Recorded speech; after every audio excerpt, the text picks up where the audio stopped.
The January wind came down from the north like something with a purpose. It moved across the open land without hesitation, without pause, bending the frozen grass flat against the ground and pushing through gaps in walls that men had spent entire summers building. It was the kind of cold that did not ask permission. It simply arrived, and everything in its path either held or gave way. Fletcher Greer had lived through 14 winters in the Granger's Hollow Valley, and he knew the difference between cold that tested a man and cold that finished him. This was the second kind. He saddled his horse before sunrise, not because anyone had asked him to, not because there was work waiting, but because of something he could not name exactly. A feeling. The kind that sits behind the ribs and does not leave until you do something about it. He rode north. The land stretched out ahead of him, pale and hard and silent under a thin layer of new snow. No trees out here, no shelter. Just open ground running, flat toward the ridge, and above the ridge, a sky the color of old iron. He saw the chimney long before he reached it, a single vertical line against the horizon, tall, narrow, standing alone above a low structure that barely rose above the surface of the ground.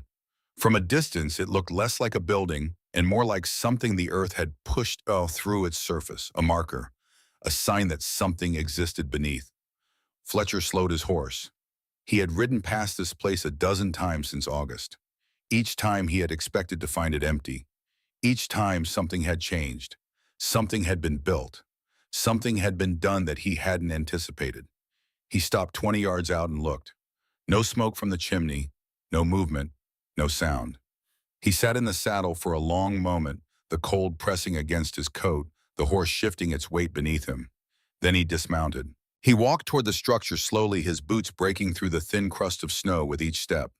The chimney grew larger as he approached 30 feet of old brick, dense and straight, rising from the center of something low and sod-covered that the winter had nearly swallowed into the landscape. He stopped at the entrance. A low opening on the south side, a canvas panel pulled across it, frost on the edges. He stood there in the January cold and looked at this thing that should not have been here. This thing that an old man from Ohio had built from nothing, from $4 and salvaged pipe, and his dead wife's calculations on a piece of burned ground that the county had been trying to give away for 2 years. Fletcher raised his hand and knocked on the timber frame beside the canvas. A pause. Then movement inside. Then the canvas pulled back. Silas Holt looked up at him from the entrance. 64 years old, face lined and calm, eyes direct. Not surprised. Not particularly anything. "You said January," Silas said. "It's January," Fletcher said. Silas stepped back from the entrance. "Come in," he said. Fletcher crouched down and went inside, and the first thing he noticed was the air. Not the January air outside, which was a hard and indifferent thing that took everything it touched. This air was different, stable, settled. The kind of air that had been at the same temperature for a longer time, rather than the kind that was constantly being heated from cold and losing that heat and being heated again. He straightened up inside the space. The ceiling was low but sufficient, earth walls on 3 sides, foundation stones on the 4th, the sod roof above. And at the center, the chimney. 30 feet of brick doing its quiet and continuous work. He walked to it and placed his hand against the surface. Warm, clearly unmistakably warm. Not the warmth of a current fire, the fire in the small firebox at the base had been out since the previous evening. This was something older. Something that had been accumulating for weeks, for months, in a mass of material that held what it had been given and released it slowly and without drama. He stood with his hand on the brick and did not speak. 5 months earlier, he had told this man he would not survive the winter. He had been wrong. And standing here now in January in the worst cold this valley had seen in a decade, with his hand on a chimney that was still warm from a fire lit the night before, Fletcher Greer understood that he had been wrong in a way that went deeper than a single prediction about a single winter. He had been wrong about something he had believed for 14 years. He pulled his hand back, looked at the brick, looked at the old man standing quietly on the other side of the chimney, watching him without pressure, without triumph, with the patient expression of someone who has already moved past the moment and is simply waiting for the other person to catch up. 5 months ago, Fletcher said slowly, "I told you that you'd be gone by October." "Yes," Silas said. "I was wrong." "Yes."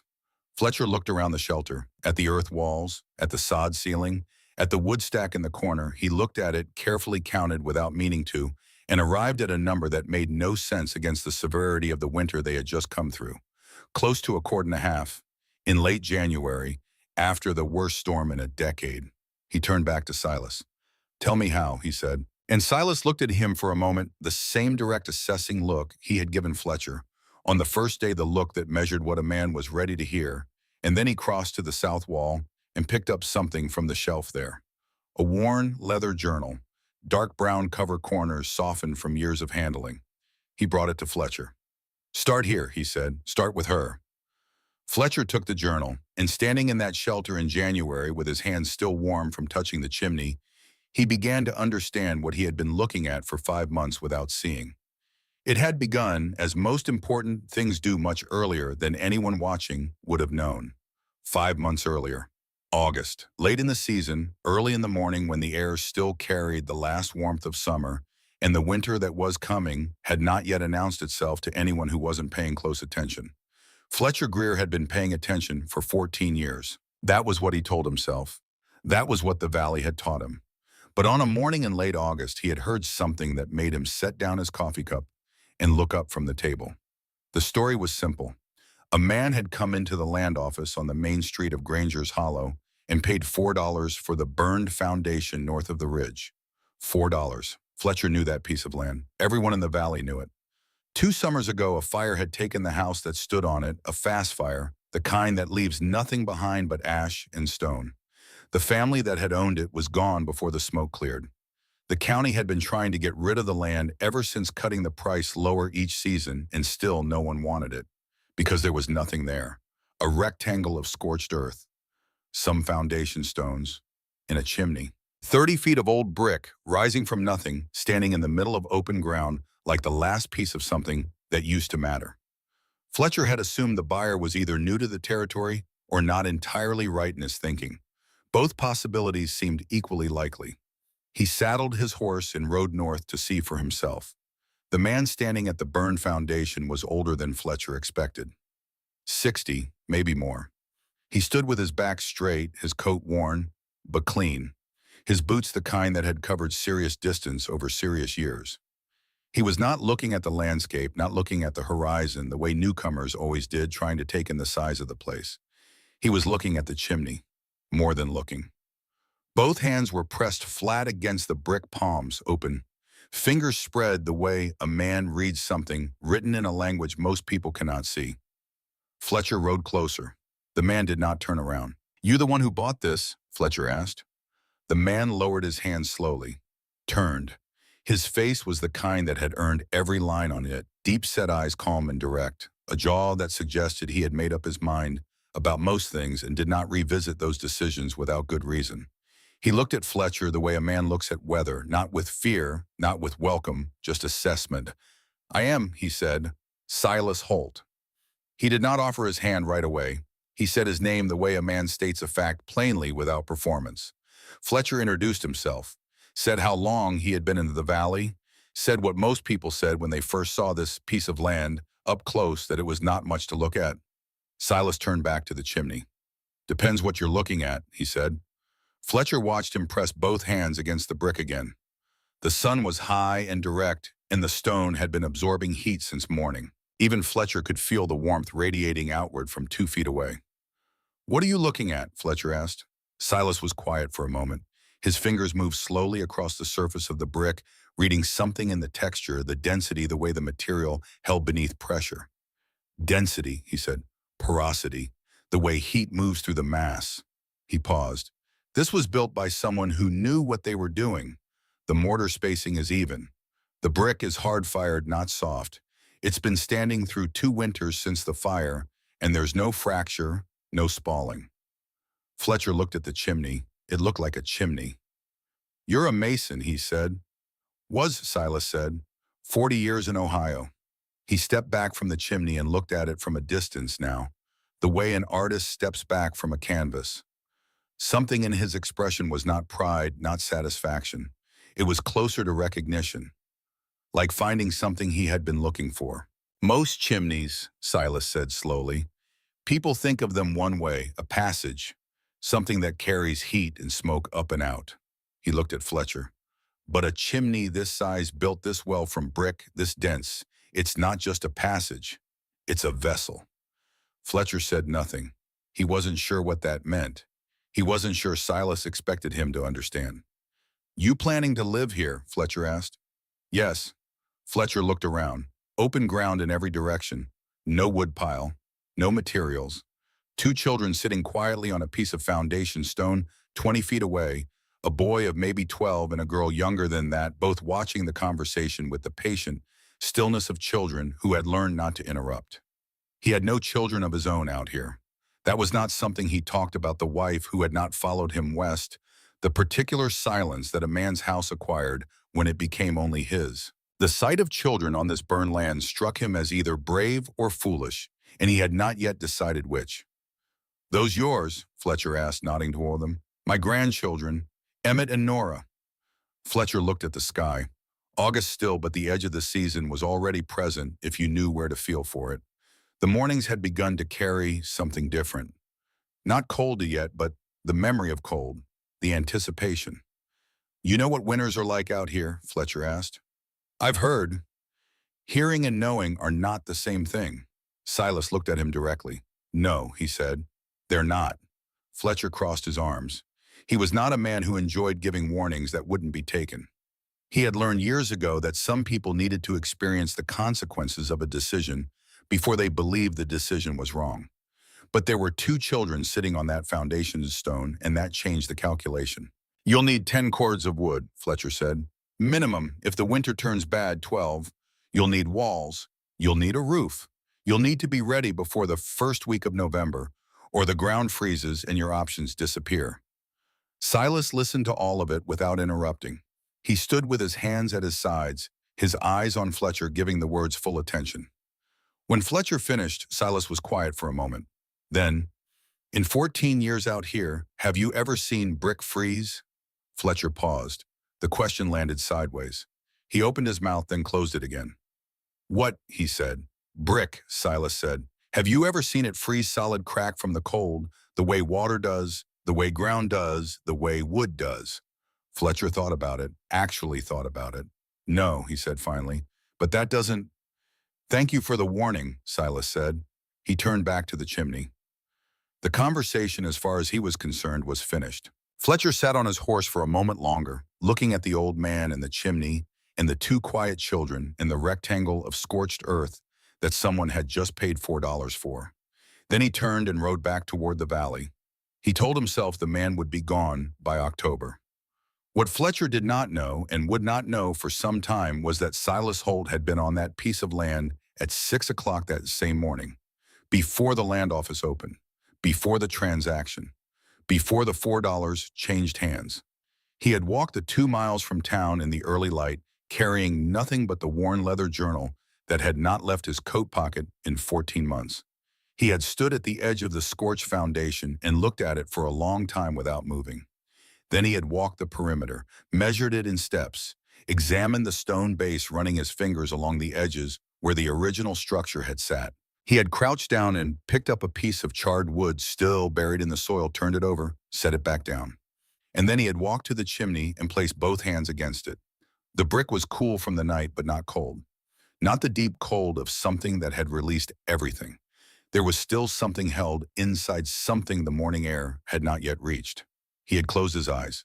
Vera had told him once, not as a lesson, not formally, but in the way she said most important things quietly while they were doing something else entirely, that stone does not behave the way people expect it to. People think of stone as cold, inert, dead. But stone is a slow material. It receives heat reluctantly and releases it the same way. It holds. Long after a fire dies, long after the air around it has gone cold, the stone is still holding something. It remembers, she had said, and then she had gone back to whatever she was reading. Silas had thought about that sentence for years. He was thinking about it now, standing at the chimney in the early morning light, his palms pressed flat against the brick. He opened his eyes. Around him, the open land stretched in every direction. Wind moved through the grass. The sky was lightening in the east. 2 miles south, the town of Granger's Hollow was beginning its day, smoke rising from morning fires, men stepping out onto porches to read the weather. None of them had looked twice at this piece of land in 2 years. Silas looked at the chimney one more time. 30 feet of well-built brick, dense, hard-fired, structurally sound. Still standing after a fire that had taken everything else. Still standing after 2 hard winters. He nodded once to himself, to the chimney, to something that wasn't present, but wasn't entirely absent either. Then he walked back to town, went into the land office when it opened, and paid $4. The clerk behind the desk was young, and he had the manner of a man who had already decided what kind of people walked through his door and what kind of decisions they were capable of making. He looked at Silas, at the worn coat and the lined face and the 2 children standing quietly near the entrance, and he reached under the desk for the folder he kept for occasions like this. The worst piece of land in the county. Burned foundation. No improvements. Taxes unpaid for 3 years. 2 miles from town, across open ground with no natural shelter and no water source within walking distance. He slid the paper across the desk. Silas looked at it briefly. How much? $4. Silas reached into his coat and counted out the money. The clerk watched him. Something in his expression shifted, a small confusion quickly suppressed. He had shown this parcel to 11 people over 2 years. Every one of them had looked at the description, looked at the price, and still walked away. "You've seen the land?" the clerk asked. "This morning," Silas said. "And you understand there's nothing on it?" "There's a chimney," Silas said.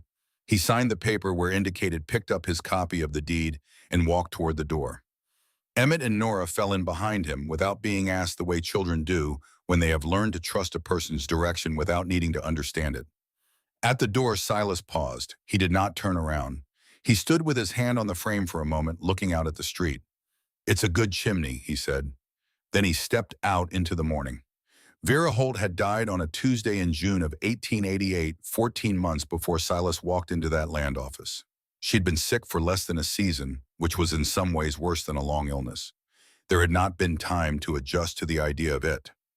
One spring she was at the table with her books and her papers and her careful diagrams, and by the following spring she was not. She had not been formally educated, not in the way the word is usually used, but she had read everything she could find in English and in translated German, and in whatever else came through the secondhand bookshops of Cincinnati and Columbus.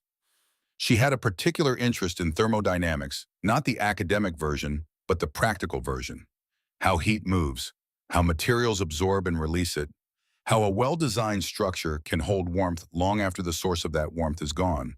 She had spent 20 years studying the design of the Kachelofen, the Central European masonry heater, a device that looks like a large decorated stove, but functions on a principle entirely different from the fireplaces and cast iron stoves that most American homes used. The Kachelofen was built for thermal mass. You burned a hot, short fire, not a long, slow one, and the dense mass of the structure absorbed that intense heat and released it slowly over the following 12 to 18 hours. You did not tend a Kachelofen constantly. You fed it once, maybe twice a day, and it did the rest.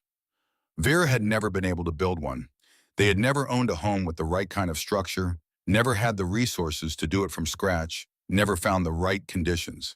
She had designed one on paper many times. Different configurations, different proportions. She had calculated fuel requirements, heat output, heat retention rates. She had compared her calculations against documented examples from Germany and Austria.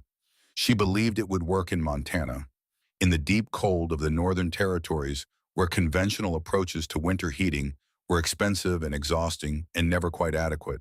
She had written this in the journal, several times, in her careful, precise handwriting, surrounded by measurements and diagrams and small marginal notes to herself. On the last page, she wrote a month before she died, "The chimney has to be right.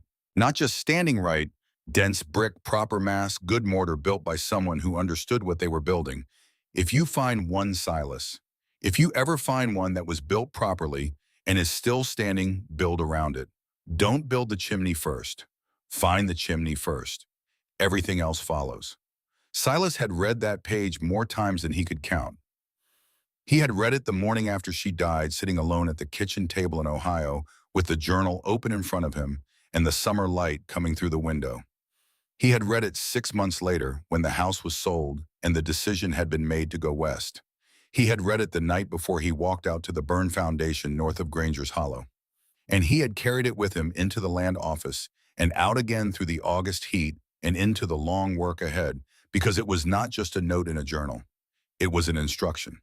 The first week Silas dug, not across, not outward down. Fletcher Greer rode past on the third day and stopped his horse at the edge of the foundation. He looked at the hole. He looked at the old man inside it working with a steady rhythm, breaking the dry August soil with a long-handled spade. Emmett was carrying loose earth away in a wooden bucket. Nora was sitting on the foundation stones, sorting pebbles into piles by size for reasons that were her own. "You're digging," Fletcher said. Silas did not look up. "Yes." "Into the ground." "Yes." Fletcher waited for more. Nothing came. "Most men build up," Fletcher said. Silas straightened, looked at the sky, looked at the open land around them. The wind was moving steadily from the northwest the way it almost always did. Unobstructed, constant, carrying heat away from every surface it touched. "Wind travels horizontally," Silas said. "If you go below the surface, the wind passes over you. It can't take what it can't reach." Fletcher looked at the hole again.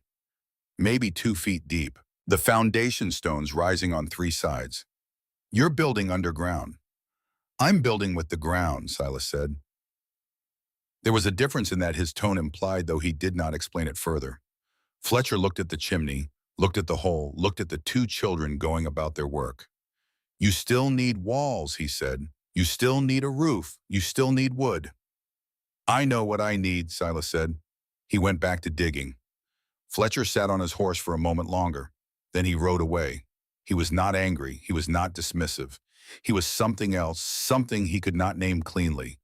A man who had spent 14 years in this valley had built up a certain structure in his mind, a certain understanding of how survival worked out here. What you needed, what you did, the sequence of preparation that separated the people who lasted from the people who didn't. This old man was doing none of those things in the right order.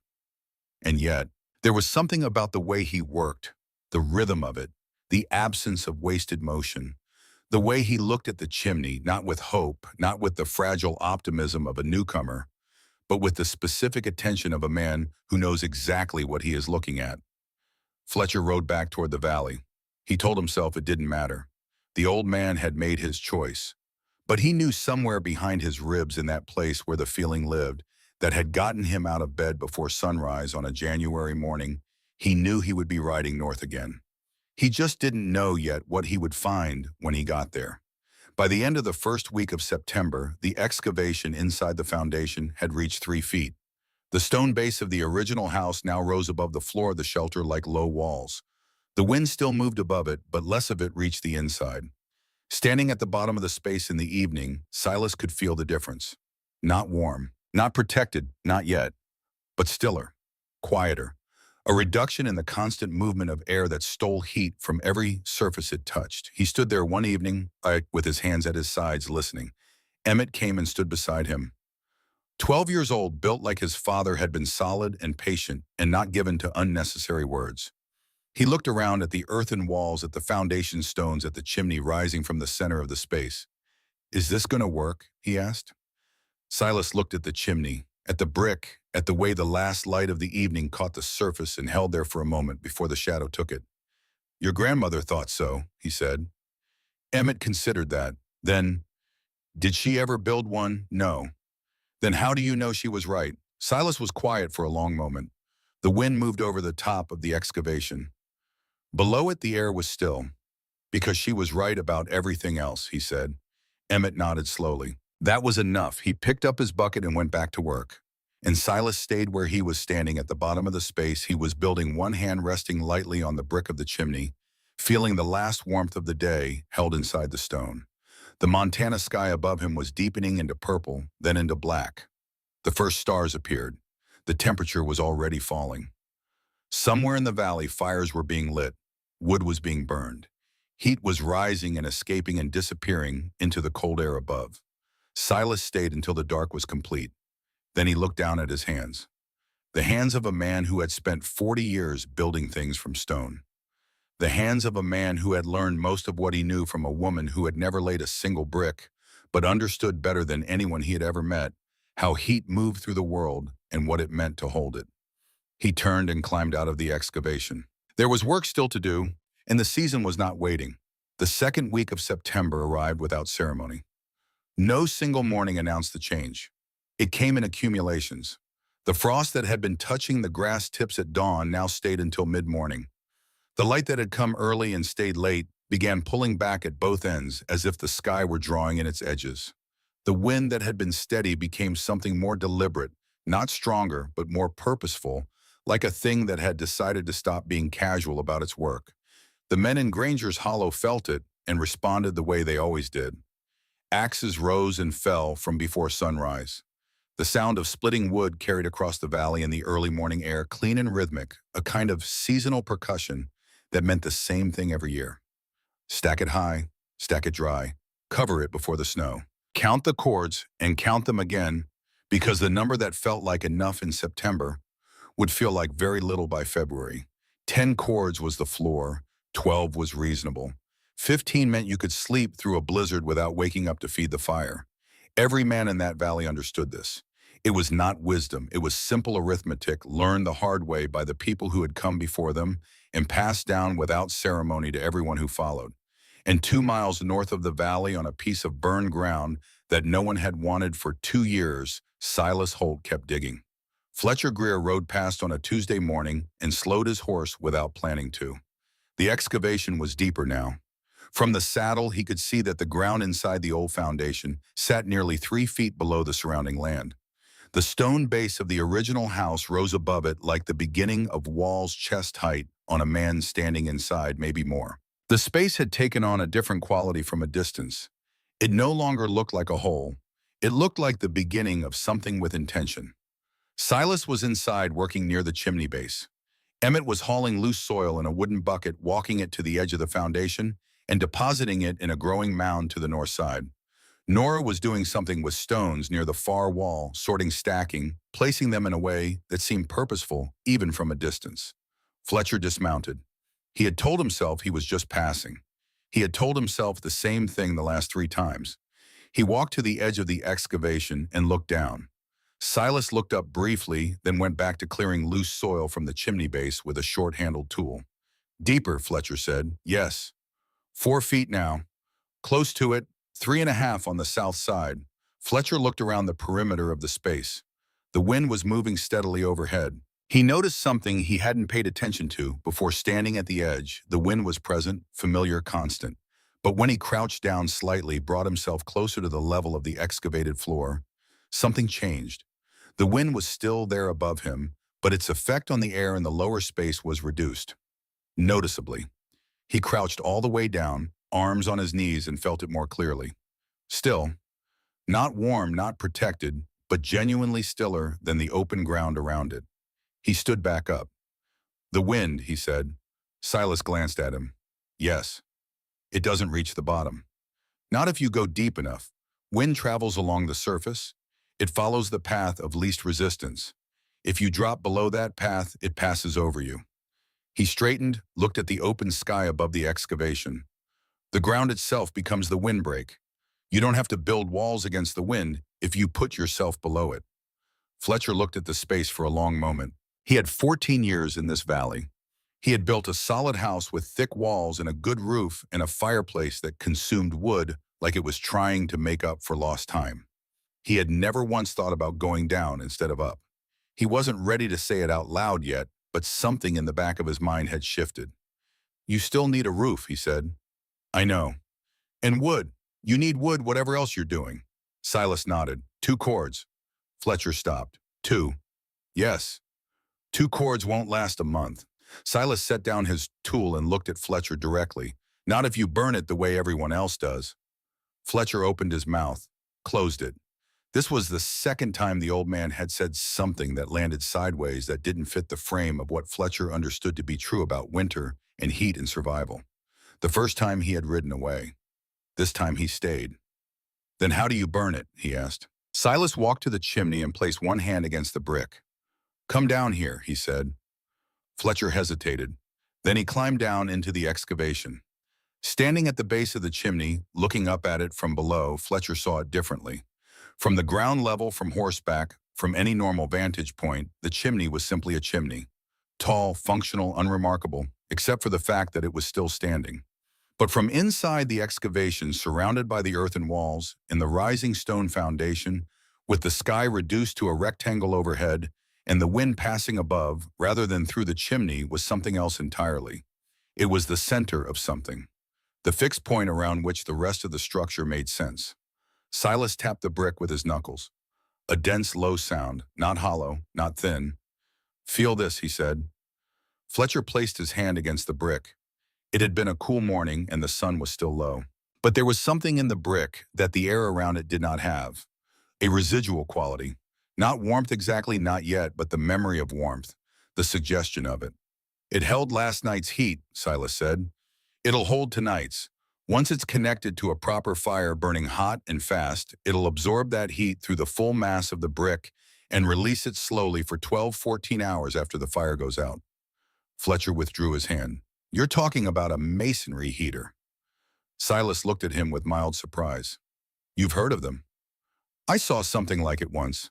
A family east of here, German settlers, had a large stone oven that stayed warm all day." Fletcher paused. "But that was different. That was built specifically for it. This is a chimney." "This chimney was built by someone who understood mass," Silas said. "The brick is hard-fired high density. The wall thickness is substantial. It was built to last, not just to function. Most chimneys are built too thin, too light. They carry smoke and they lose everything else. But this one," he put both hands on it, "this one holds." Fletcher looked at the structure, at the excavated walls around them, at the earth itself dense and present on all sides. "And the ground," he said slowly, "the earth walls. Constant temperature below the frost line," Silas said. "The ground insulates from outside. It doesn't generate heat, it holds what's already there. Combined with the chimney doing the same thing from the center, the system holds heat from multiple directions at once." Fletcher stood in the space and tried to see it the way Silas was describing. Not a hole in the ground with a chimney. A vessel, a container designed to receive heat from one source and hold it through the structure itself, through the material, through the mass of things that did not give up what they had been given. He almost had it. Then the skeptical part of him, the part that had 14 winters of conventional knowledge behind it, pushed back. "In theory," Fletcher said. "Yes," Silas agreed. "In theory. You haven't proven it yet." "No," Silas said. "Not yet." He said it without defensiveness, without the edge that most people put into that kind of admission. He said it the way a man states the current position on a map, accurate, temporary, soon to be updated. Fletcher climbed back out of the excavation. He stood at the edge for a moment, looking down at the old man who had returned to his work. "Where did you learn this?" he asked. 40 years as a mason." Silas picked up his tool. A pause before he answered. "My wife," he said. He did not look up. He went back to work. And Fletcher for the second time found himself with no useful response. He mounted his horse and rode south toward the valley. The journal had a worn cover, dark brown leather, the corners rounded from years of handling. Vera had bought it in Cincinnati in 1869, the year they were married, and she had filled it over the following 2 decades with the kind of thinking that most people kept inside their heads or didn't have in the first place. Diagrams in pencil, precise and careful. Calculations in her small, dense handwriting. Excerpts translated from German texts on thermodynamics. Comparisons between different masonry heating designs, their dimensions, their fuel requirements, their heat output over time. Silas had watched her work on it across 20 years of evenings, at the kitchen table by lamplight, while he sat across from her with his own work or his own quiet. He had not always understood what she was writing. He had not always asked, but he had watched.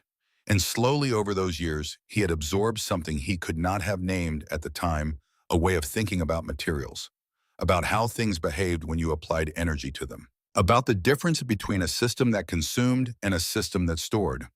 After she died, he had read the journal from beginning to end, twice, then again. Not to learn the technical details, though he learned those too, but to hear her voice again, to follow the movement of her thinking, to understand what she had understood and why she had cared so deeply about it. The last page had stopped him every time. The chimney has to be right, not just standing right, He had read those words in Ohio in the summer of 1888, and he had made a decision. Not immediately, not all at once, but over the following weeks and months as he settled the house and sold what needed to be sold and thought about what came next, the decision had taken shape. He would find the chimney she was describing. He did not know where it was. He did not know that he would find it in Montana on a piece of scorched ground that the county had been trying to give away for 2 years. He did not know that it would cost him $4 and everything that came after. He only knew that she had been right about everything else. The oven connection took the better part of 2 weeks. Silas had found the pipe sections across 3 abandoned homesteads within a 4-mile radius, rusted bent, some sections nearly closed from corrosion. He cleaned them, straightened what could be straightened, cut what needed to be cut. Emmett helped with the carrying. Nora, who had her grandmother's eye for detail without yet having the vocabulary for it, pointed out twice that a joint wasn't sitting flush. Both times she was right. The system he was building was not complicated in concept, but demanded precision in execution. A small firebox at the base, not large, not cavernous, but sized for a hot, concentrated burn. The pipe running from the firebox into the lower flue opening of the chimney, directing the heat into the mass of the brick rather than letting it escape directly upward. The chimney itself acting as the thermal battery, absorbing, storing, releasing. Fletcher came by on a Thursday and saw the pipe work for the first time. He stood at the edge of the excavation for a long time, not saying anything. His eyes moved from the firebox to the pipe connection to the chimney, tracing the system, trying to understand the logic of it. "That's your stove," he said finally. "That's the connection," Silas said. "The chimney is the stove." Fletcher shook his head slightly. What in dismissal in the specific way a man shakes his head when something doesn't fit the category he has built for it. "Where did you find the pipe?" Silas named the homesteads. Fletcher nodded slowly. He knew all 3. Families that had come and gone. Structures that had been abandoned when the gap between expectation and reality became impossible to bridge. The valley was full of those stories.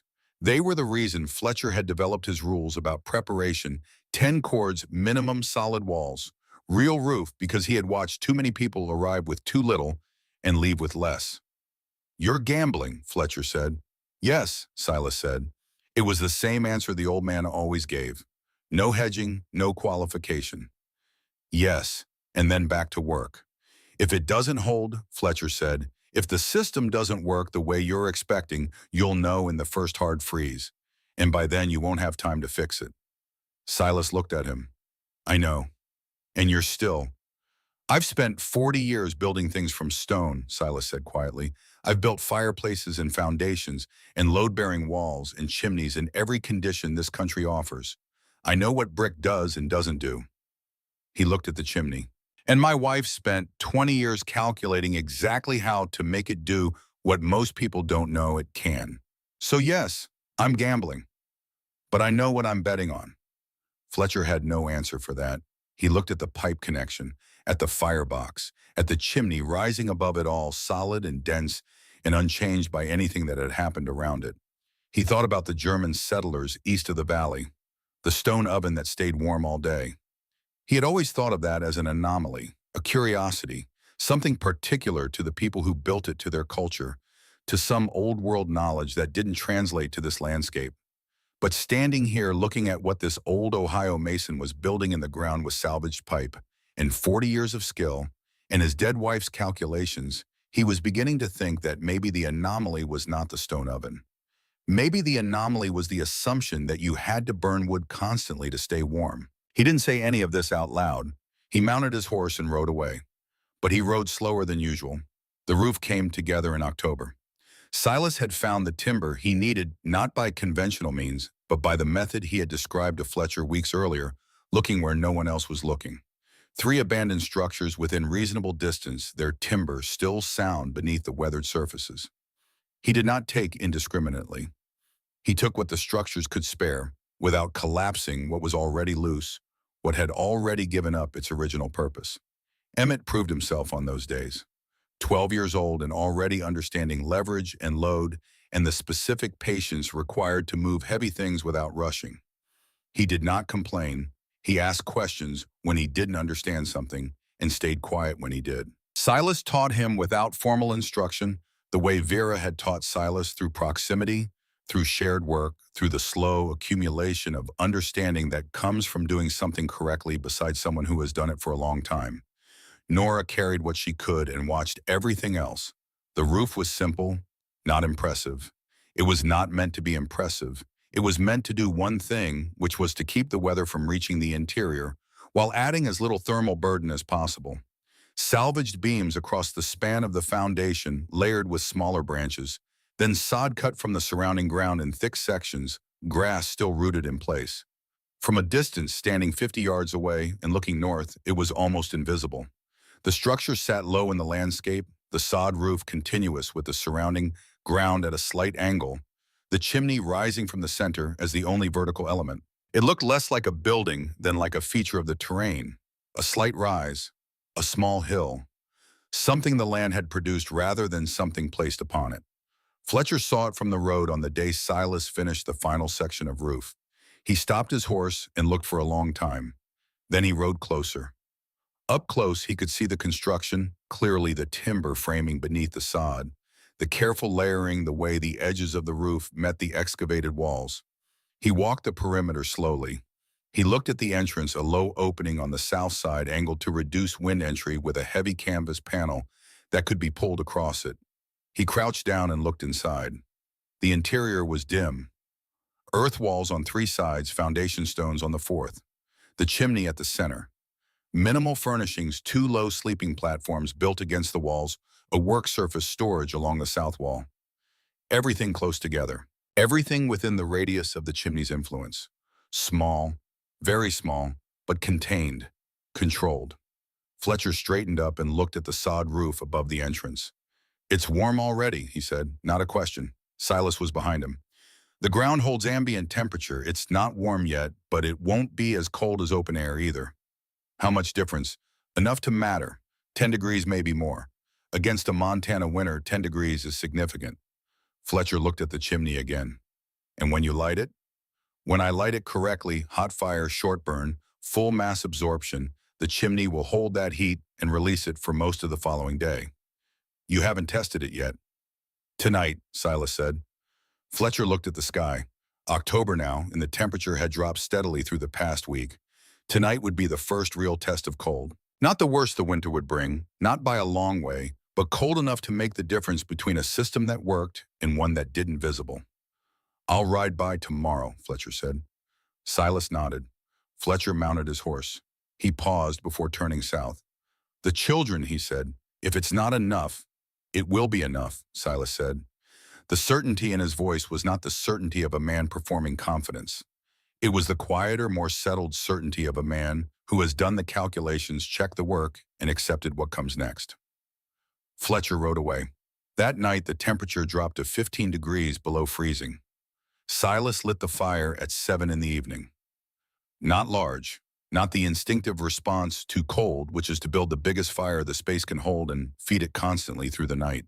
A precise fire-dry hardwood cut to specific lengths stacked in the firebox with attention to airflow lit from the bottom and allowed to burn fast and hot. The flames were intense. The draw was strong through the pipe connection into the chimney, pulling the heat through the system rather than letting it rise and escape. The chimney began to work. Silas sat beside it and placed both hands on the brick. He felt it change, not immediately, not the sudden warmth of proximity to open flame.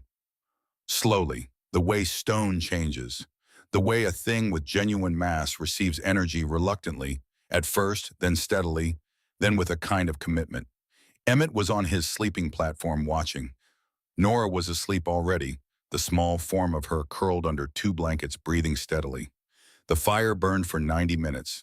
Then Silas closed the firebox damper and let it die. The air inside the shelter was warmer than it had been. Not dramatically, not the aggressive warmth of a roaring fire in an open room, but measurably, specifically. The kind of warmth that had weight to it, that settled into the space and stayed rather than rising immediately toward any available exit. Silas kept his hands on the chimney and felt it continue to change, even after the fire was out. The brick giving back what it had taken slowly, evenly, without urgency. He stayed awake for 2 hours after the fire went out, monitoring. At midnight, he placed his hands on the chimney again. Still warm. Not the same temperature as immediately after the fire. The release was gradual, as it was designed to be, but clearly unmistakably warm. Holding. He sat in the dark of the shelter and listened to his grandchildren breathing, and felt the warmth coming from the brick beside him, and thought about Vera at the kitchen table in Ohio lamplight, on her face pencil in her hand, working on a problem she would never have the chance to solve herself. He thought about the last page of the journal. If you find one, Silas, he had found it. Build around it. He had built around it. Everything else follows. He stayed awake until 2 in the morning, his hands on the brick, feeling the warmth held inside it, steady and patient, and refusing to leave. 3 days later, Nora woke up sick. The fever came fast, the way fevers come in children, from nothing to serious in the span of a few hours. By mid-afternoon, her face was flushed and her eyes were glassy, and she had stopped eating, which was the thing that told Silas the fever was real and not passing. The temperature outside had dropped again. Not as low as the first test night, but cold, genuinely cold. The kind of cold that finds its way into structures, that settles into corners, in low spaces, that demands a response. Silas built the fire. Same method as the first night, hot and fast, the system drawing the heat through the pipe and into the mass of the chimney. But this time he watched Nora while he did it. 8 years old and small for her age, and looking smaller still under the blankets, her breathing shallow and quick. Emmett sat near her without being asked. 12 years old and trying not to show that he was frightened. The fire burned. At 90 minutes, Silas faced the decision. He could close the damper as the system was designed and trust the chimney to hold the heat through the night. Or he could keep the fire burning, conventional, constant, fuel-consuming, because there was a sick child, and certainty was worth more than efficiency. He looked at the wood pile, counted what remained without counting. 2 cords to last the winter. Not a cord and a half, not less. He looked at the chimney, his hands on the brick, the heat coming through, clearly the system performing exactly as the calculations said it should. He looked at Nora, then he closed the damper. He sat beside his granddaughter through the night with his back against the chimney, one hand resting on the warm brick, the other checking her forehead every half hour. The temperature inside the shelter dropped slightly as the hours passed, the gradual release of stored heat rather than the constant input of an open fire. But it did not drop far. It held in the range of survivable, then comfortable, then warm enough. At 3 in the morning, Nora's fever broke. She stirred, opened her eyes, looked at the dark ceiling of the shelter, looked at Silas beside her. "Is it still warm?" she said. Her voice was thick with sleep. "Yes," he said. "The fire's out." "Yes." She thought about this. "How?" Silas put his hand on the brick beside him. "The chimney holds it," he said. Nora closed her eyes again. "Like it remembers," she said. She was asleep again in seconds. Silas stayed where he was, his back against the warm brick, the cold pressing against the sod roof above him, and failing to reach inside, and felt something he had not let himself feel in 14 months. Not triumph, not relief exactly. Something quieter and more durable than either of those things. The sense of a promise kept. He reached into his coat and took out the journal, held it in the dark without opening it. He knew the last page by memory now. He had known it for a year. He did not need to read it. He just held it. Outside, the Montana wind moved across the land without obstruction, stripping heat from every surface it could find, looking for gaps and weaknesses, and places where preparation had fallen short. Inside, the chimney held. November came and the valley settled into its winter pattern. Every chimney in Granger's Hollow sent up smoke from before dawn until after dark. Thick, constant, the visible evidence of wood being consumed in volume. Men woke in the night to feed their fires. Wood piles shrank by calculable amounts each day, and the men who had stacked 15 cords watched their margins narrow and cut more. 2 miles north, the smoke from Silas Holt's chimney appeared once each morning, sometimes once more, in the evening. Thin, brief, controlled. It appeared and then it stopped. And the shelter held its warmth for most of the hours in between. Fletcher Greer noticed it on a gray morning in mid-November, riding past on his way to check his north fence line. He slowed his horse and looked at the thin thread of smoke rising from the chimney. Too thin, too short-lived, not the behavior of a fire that was doing real work in real cold. He watched it for a long while. Then he rode on. But the image stayed with him. Not as a problem requiring a solution, but as a question requiring an answer. something that did not fit the category he had built for it, something that kept returning regardless of how many times he set it aside. That evening, Fletcher came back, not planning to, not with a purpose he could have articulated. He found himself turning his horse north after the fence check, riding through the gray afternoon, arriving at the edge of the foundation as the light was beginning to fail. Silas was inside. Fletcher could hear the small sounds of work, something being adjusted, something being set down. Fletcher dismounted. He stood at the entrance for a moment. Then he simply stood there and watched. Through the canvas gap, he could see the chimney, could see the small glow from the firebox where the evening fire had recently been lit, could see the brick beginning to absorb what it was being given. He stood there for close to an hour. He did not call out. He did not announce himself. He did not ask a single question or offer a single opinion. When the light was nearly gone, he turned and walked back to his horse. At the edge of the foundation, he stopped. Looked back once, not at the entrance, not at where Silas might have been. At the chimney, the single vertical line rising from the low structure, the thin smoke curling upward in the still evening air. Then he mounted and rode south without a word. It was the first time in 4 months that he had left this place without telling the old man what he thought. And that silence, had anyone been watching, meant more than anything he had said. December arrived the way serious things arrive.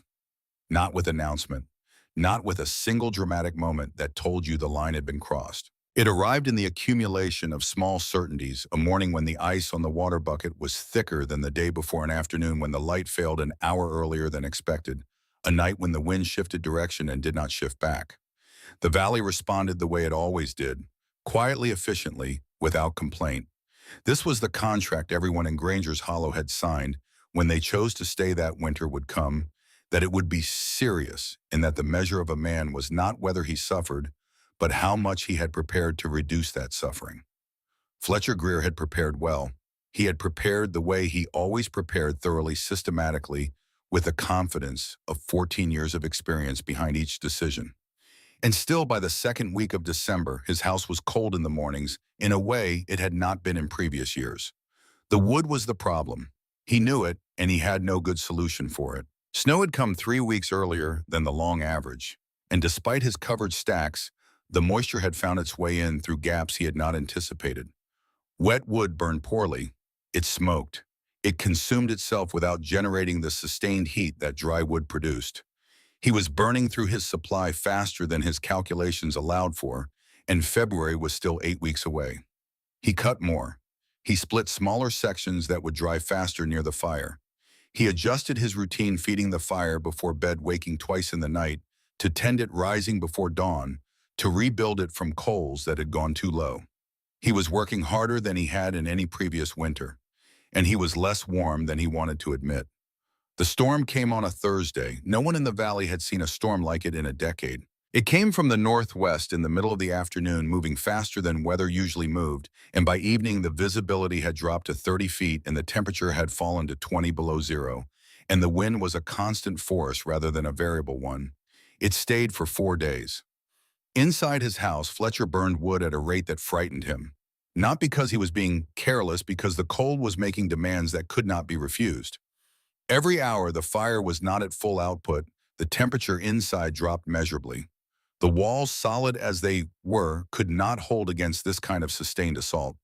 The heat he put in leaked out continuously, and the only way to maintain the interior temperature was to replace it continuously, which meant burning continuously, which meant watching his wood supply diminish at a rate his calculations had not accounted for. On the second day of the storm, he helped a family to his south, the Aldrich family, 3 children, their wood nearly gone. He gave them what he could spare. He lived alone, had no children here, no grandchildren, no one whose survival was bound to his own, the way children bind a man to his choices, and that had always seemed like a kind of freedom. But standing in the Aldrich doorway with an armful of wood, watching 3 children huddle near a dying fire, it felt like something else. He gave them what he could and returned to his house and fed his own fire and did not examine that feeling further. He fed his fire and did not sleep well. On the third day, he thought about Silas Holt. Not deliberately, not as a decision to think about him. The thought arrived on its own, the way certain thoughts do when a man has been alone for long enough and the conditions around him are forcing a reckoning with what he knows and doesn't know. He thought about the thin smoke from the chimney. Once a day, sometimes twice, never constant, never the desperate, continuous output of a fire that was fighting a losing battle against the cold. He thought about the old man sitting inside that low structure with the sod roof and the earthen walls, two children asleep nearby, the chimney, warm at midnight, from a fire that had been out since evening. He thought about what it would mean for that to be true in a storm like this one. He fed his fire and stared at the ceiling and did not answer his own question. The storm broke on a Sunday morning. The wind stopped first.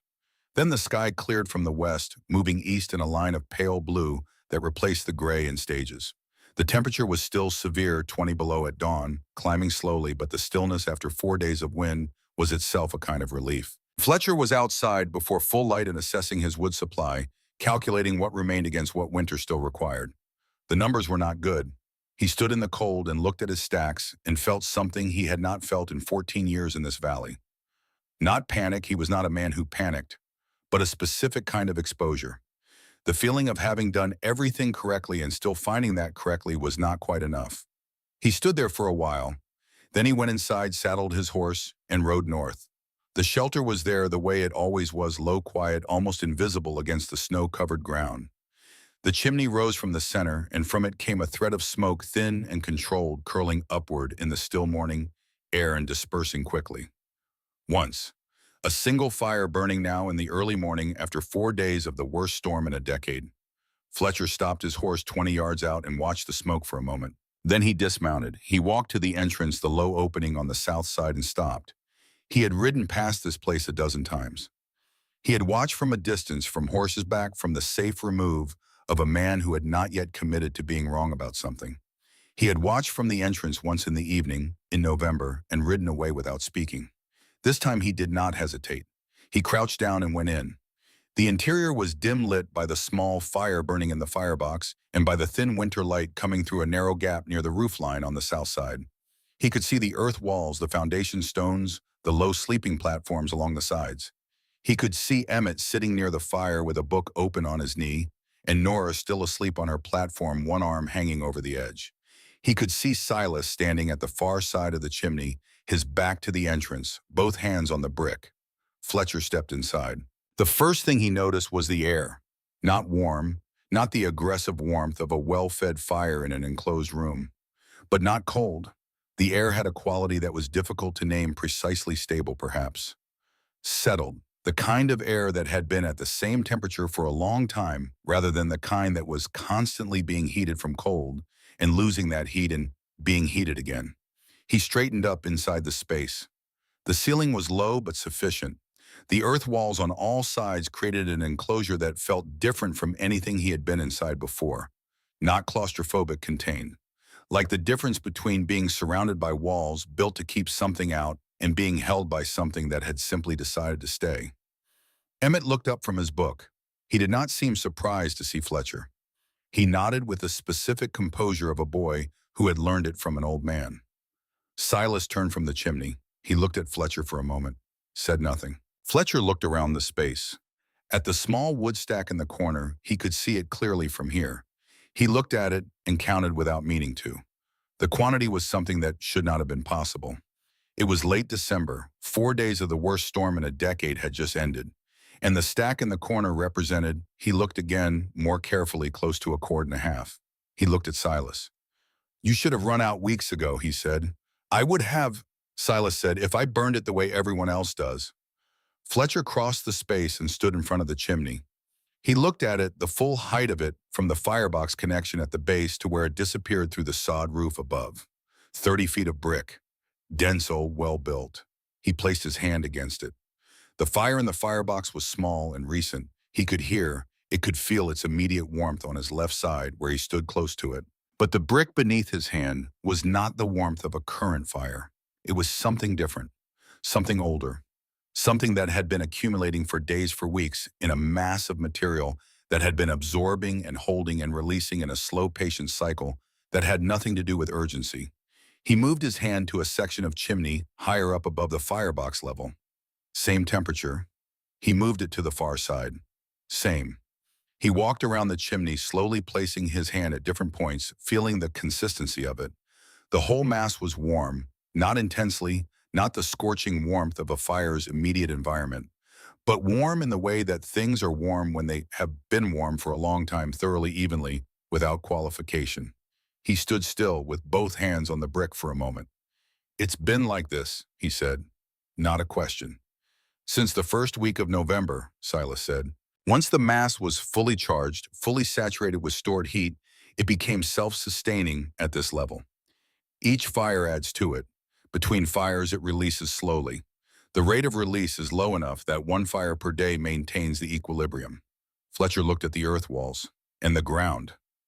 The ground holds the air temperature stable. It doesn't warm the space, it prevents the space from losing what the chimney gives it. Two systems working together. Neither one sufficient alone. Fletcher was quiet for a long time. He looked at Emmett with the book. The boy had gone back to reading, apparently unconcerned by the presence of a man who had spent 4 months riding past and not coming in. He looked at Nora asleep on her platform, her breathing slow and even. He looked at the wood stack in the corner. "A cord and a half," he said. "Approximately. In late December." "Yes." Fletcher turned to face Silas directly. He had a question that he had been building toward for 4 months, and it was time to ask it plainly. "Why did you come here?" he said. "Not to Montana, not to this valley, here, to this specific piece of ground. You could have built a system like this anywhere, any foundation, any chimney. Why pay $4 for the worst piece of land in the county when you could have found something better?" Silas looked at the chimney. He was quiet for a moment. Then he crossed to the south wall and picked up something from the shelf there, the worn leather journal, dark brown, the corners soft from years of handling. He brought it to Fletcher. "Read the last page," he said. Fletcher opened the journal to the last page. The handwriting was small and precise. A woman's hand, careful and deliberate, the letters formed with the patience of someone who had learned that writing was a form of thinking and treated it accordingly. He read slowly. The entry was dated May 1888. He did not know yet what that date meant, that it was 1 month before Vera Holt died, but he felt the weight of it in the way the words were written. Not urgent, not desperate. Calm. The calm of someone writing something important because they understood it was important and wanted it to be accurate. She wrote about heat, about the way most people thought about keeping warm as a problem of continuous input, of constant effort of burning more to stay ahead of the cold. She wrote about how that approach was not wrong but was incomplete, that it treated heat as something to be produced rather than something to be managed, that the difference between those two approaches was, in her estimation, the difference between survival and exhaustion. She wrote about the Cachelofen, about the principle of thermal mass, about the specific properties of well-fired brick under sustained heat, how it absorbed energy at the molecular level and released it on a timescale measured in hours rather than minutes. And then at the end, the paragraph that Fletcher read twice before looking up. The chimney has to be right, not just standing right. Dense brick, proper mass, good mortar built by someone who understood what they were building. Most chimneys are an afterthought, a passage, nothing more. But a chimney built with attention, built with understanding of what brick can do when it is asked to do more than carry smoke, that chimney is a heater. It has always been a heater. No one told it otherwise. If you find one, Silas, if you ever find one that was built properly and is still standing, build around it. Mom. Don't build the chimney first. Find the chimney first. Everything else follows. I won't be there to see it, but I know you will find it, and I know you will build it right. Build it right. Fletcher closed the journal. He held it in both hands and looked at the cover without speaking. In the silence, the fire made small sounds in the firebox. The chimney did its work. The air in the shelter held its temperature with a steadiness that had nothing to do with effort and everything to do with design. "She wrote this a month before she died," Fletcher said. It was not a question. He had understood the date. "Yes." "She never built it." "No." Fletcher looked up. Silas was watching him with the expression of a man who has carried something for a long time and is not asking to be relieved of it, just to be understood. "You came here for her," Fletcher said. "I came here to finish what she started," Silas said. "There's a difference." Fletcher thought about that. "Is there?" Silas almost smiled. It was a small thing, brief more in the eyes than the mouth. "She started it 20 years ago at a kitchen table in Ohio. She finished the design.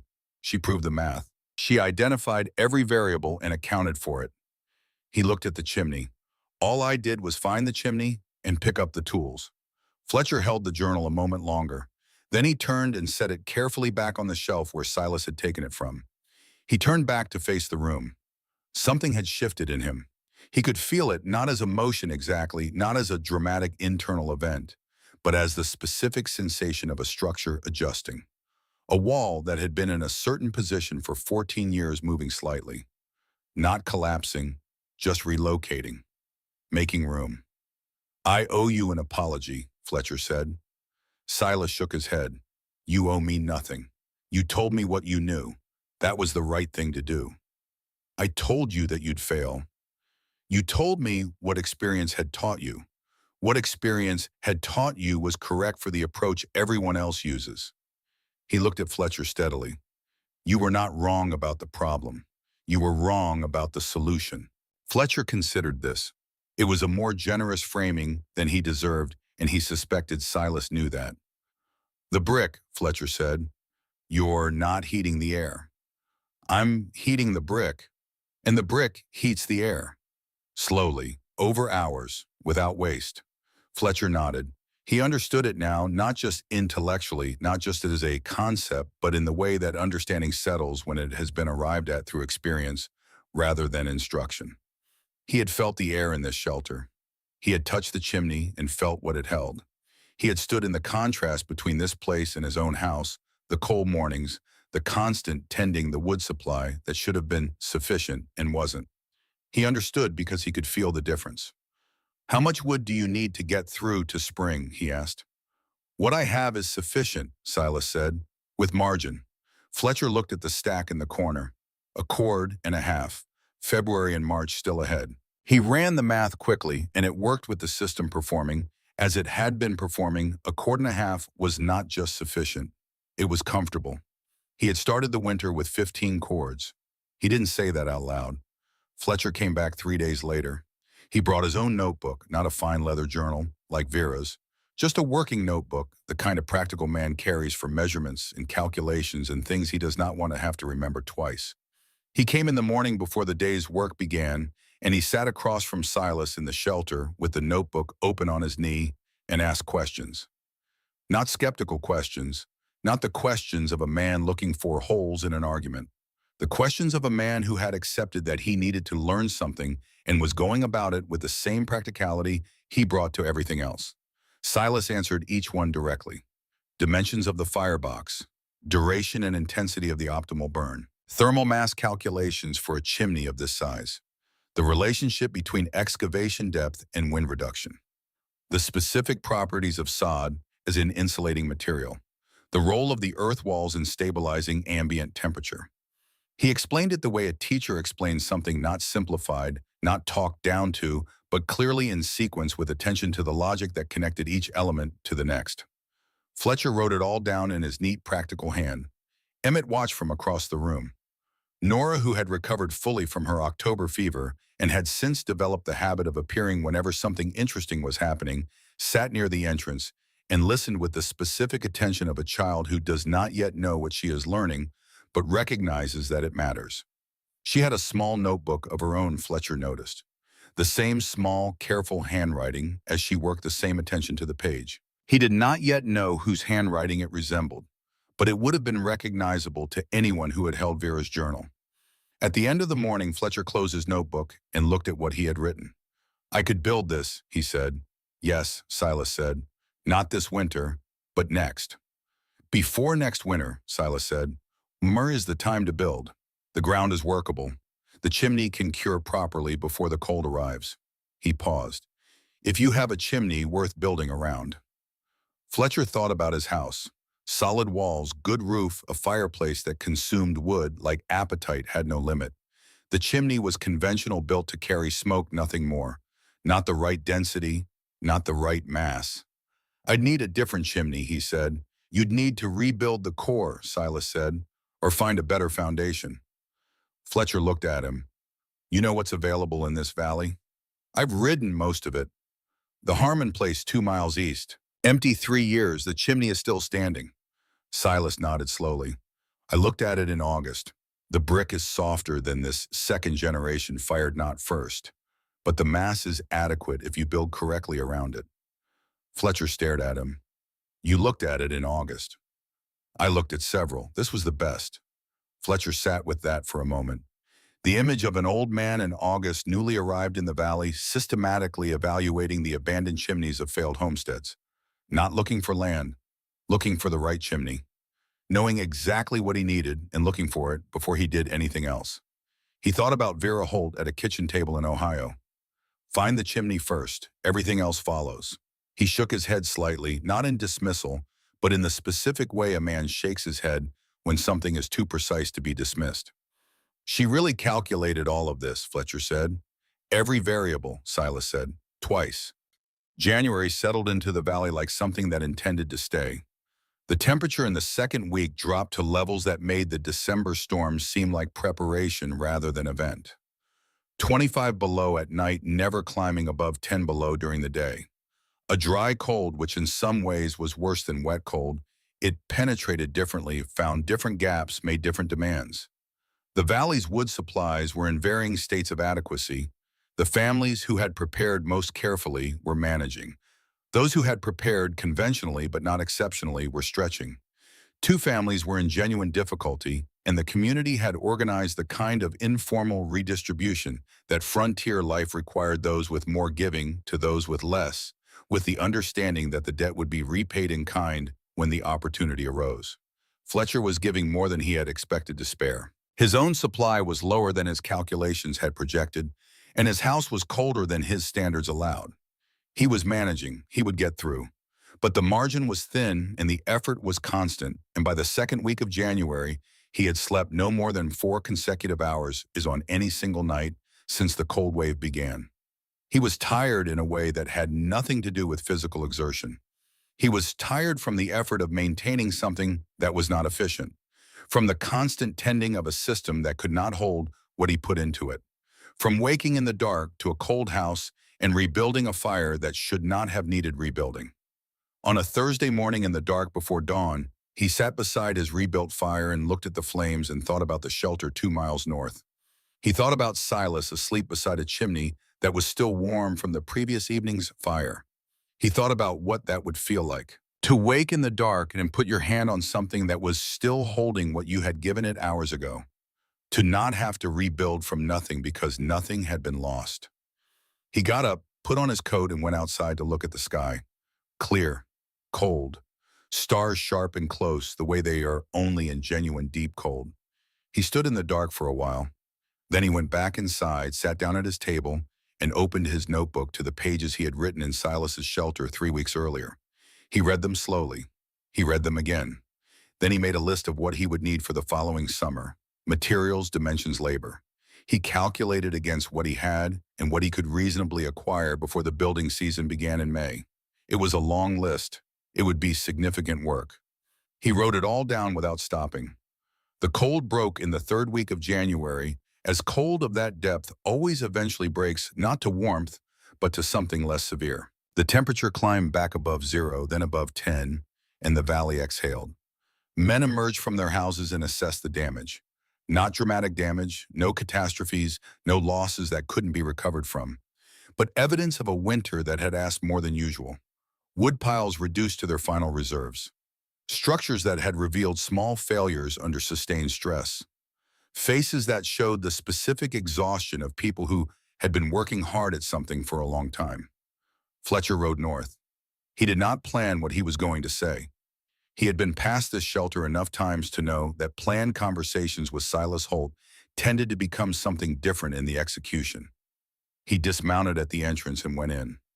Silas was at the workbench on the south side doing something with a length of pipe. He looked up, nodded, went back to what he was doing. Emmett was outside. Fletcher had seen him as he rode up, clearing snow from the drainage channel along the north side of the structure. Nora was sitting near the chimney writing in her small notebook, the one with the careful handwriting. Fletcher sat down on the low bench near the entrance. The shelter was warm. Same quality of air he had noticed in December stable settled the warmth of a thing that had been consistently maintained rather than urgently heated. The chimney did its work without being asked. He watched Nora writing. "What are you writing?" he asked. Nora looked up. "I'm writing down how it works," she said. "Grandpa explained it, and I wanted to remember." Fletcher looked at Silas. Silas was still working on the pipe. "She asked good questions," he said without looking up. Fletcher looked at the notebook in Nora's hands. A child writing down the principles of thermal mass heating in a shelter in Montana in January. A woman's knowledge carried forward by her husband carried forward again, by a granddaughter who was old enough to write it down and young enough to take it entirely for granted as something worth knowing. Something about that settled in him in a way he couldn't have anticipated. "I want to build one," Fletcher said. Silas set down his work, looked at Fletcher directly. "This summer," Fletcher said, "I've been looking at the Harmon chimney. I want to rebuild the core, excavate the foundation the way you've done here, build the system properly." He paused. "I'll need to know what I'm doing." Silas looked at him for a long moment. Something in his expression was not quite a smile, but was adjacent to it, the expression of a man who has been waiting for a particular moment and is acknowledging quietly that it has arrived. "Come in the spring," he said, "when the ground thaws. We'll start with the chimney." Fletcher nodded. He looked around the shelter one more time. At the earth walls, at the sod ceiling with the light coming through the gap near the south edge, at the wood stack in the corner, still impossibly more than half remaining after the hardest winter in a decade, at the chimney in the center of it all, doing its quiet, patient, continuous work. He thought about Vera Holt at a kitchen table in Ohio, 20 years of evenings, a pencil and a journal, and a mind that understood something most people had never thought to ask about.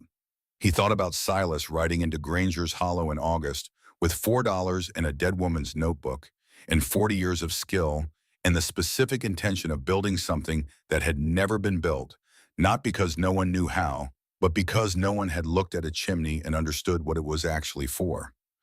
"She would have liked this valley," Fletcher said. Silas looked at the chimney. "Yes," he said, "she would have." Spring came to Granger's Hollow the way it always did, gradually, then suddenly, the snow retreating from the south-facing slopes first, and then more broadly, the ground softening in stages, the grass beginning its return in pale threads that thickened day by day. Silas had close to a full cord of wood remaining. He did not announce this. He did not make a point of it. But the valley knew the way small communities know everything eventually, and the people who had watched his chimney smoke once a day through the worst winter in a decade came to their own conclusions without needing to be told. 3 families came to ask questions in April, then 2 more in early May. Fletcher brought them, which meant something, because Fletcher Greer's opinion carried weight in Granger's Hollow, and Fletcher Greer, standing beside an old man at a burned foundation and saying, "Listen to what he tells you," was a different kind of endorsement than polite curiosity. Silas answered every question. He did not simplify, and he did not embellish. He showed them the firebox, the pipe connection, the chimney. He explained thermal mass the way Vera had explained it to him, not as a technical lecture, but as a logical progression, one idea leading to the next, each step following from the one before, with the inevitability of good reasoning. He showed them the journal, not the last page that was private that belonged to him and to Vera and was not part of any lesson, but the technical sections, the diagrams, the calculations. He let people hold it and look at it and understand that this was not a lucky accident or an old man's stubbornness that had happened to work out. This was 20 years of a woman's careful thinking made real in brick and earth and salvaged pipe on a piece of burned ground that no one had wanted. Fletcher took notes for everyone. He would rebuild the Harmon chimney in June. 2 other families were identifying their own chimneys, their own foundations. The knowledge was moving. On a morning in late May, Silas walked the perimeter of the foundation the way he had walked it on that first morning in August. The ground was soft now, green beginning to return at the edges of the excavation. The winter had changed the landscape slightly. Snow and melt had reshaped the small contours, shifted the drainage patterns, deposited a fine layer of new material over the scorched earth. But the chimney was unchanged. It stood the way it had stood through the fire that destroyed the original house and the 2 winters before Silas arrived, and the hardest winter in 10 years since. Dense, steady, indifferent to circumstance. Doing what well-made things do, lasting. He placed both hands on the brick. It was warm from the morning sun. Not the warmth of stored fire. The fire had not been lit since last week, the cold no longer requiring it. The warmth of sunlight absorbed by dense material and held as it always held longer than the air around it would suggest was reasonable. Emmett came and stood beside him. 12 years old in August, he would be 13 in 2 months. He was taller than he had been. The winter had done something to him, not hardened him exactly, but clarified something. Given him an understanding of things that most people his age did not have, because most people his age had not spent a winter watching an old man keep two children warm with less wood than anyone else in the valley used, and understanding incrementally why it worked. "Grandpa," he said. Silas looked at him. "Why do you always put your hands on it?" Silas looked at the chimney. He had been asked this question before by Nora on a cold night in October, in the dark after her fever broke, and he had given her an answer that was true, but incomplete. He thought about how to answer it more fully now. He thought about Vera, about a kitchen table in Ohio and 20 years of evenings, in a journal that had traveled from Cincinnati to Montana in a coat pocket, and was now sitting on a shelf in a shelter that had proven everything she had calculated. He thought about what Brick remembers and what people remember, and whether the difference between those two things was as large as it seemed. "Because some things hold heat long after the fire is gone," he said. He looked at his hands on the brick. "Your grandmother built something like that, not in stone, in people." He paused. "The way she thought, the way she asked questions, the way she understood that most problems are not about adding more, they're about losing less." He looked at Emmett. "That's still here. All of it. In this." He gestured at the chimney. "And in you. And in your sister." Emmett looked at the chimney for a long time without speaking. He was 12 years old and not given to unnecessary words, which was one of the things Silas valued most about him. He did not fill the silence with something lesser than what the silence contained. Behind them, Fletcher Greer had arrived without either of them noticing, his horse tied at the south edge of the foundation, his notebook already in his hand, waiting for the lesson to begin. He had heard what Silas said. He stood there for a moment, holding his notebook, looking at the old man with his hands on the brick, and the boy standing beside him in the morning light. He thought about 14 winters, about 10 cords of wood in solid walls, and the conviction that he understood what this land required. About the gap in that understanding that he had not known was there until a cold morning in January, when he put his hand on a chimney and felt something that should not have still been warm. He thought about Vera Holt at a kitchen table writing by lamplight, building something that outlasted her. He looked down at his own hands. A man spends enough years doing things the way they have always been done, and he stops noticing that he is making a choice. He stops seeing the alternative, because the alternative has no precedent in his experience. An experience is a wall that faces inward. It shows you everything that has happened and nothing that hasn't. But some things hold heat long after the fire is gone. And sometimes, if you are willing to put your hands on something and feel what it holds, you find that what you thought was cold is not cold at all. It is simply waiting. Fletcher walked forward and stood beside Silas at the chimney. He placed his hand on the brick. Warm, still warm. The May sun moved across the Montana sky above them, and the chimney held what it had always held, and the valley below went about its spring in the ordinary way of things that do not know what has changed among them. And on the burned ground north of Granger's Hollow, two men and a boy stood with their hands on old brick and understood each in his own way what it meant to find something that had been built right and to build around it.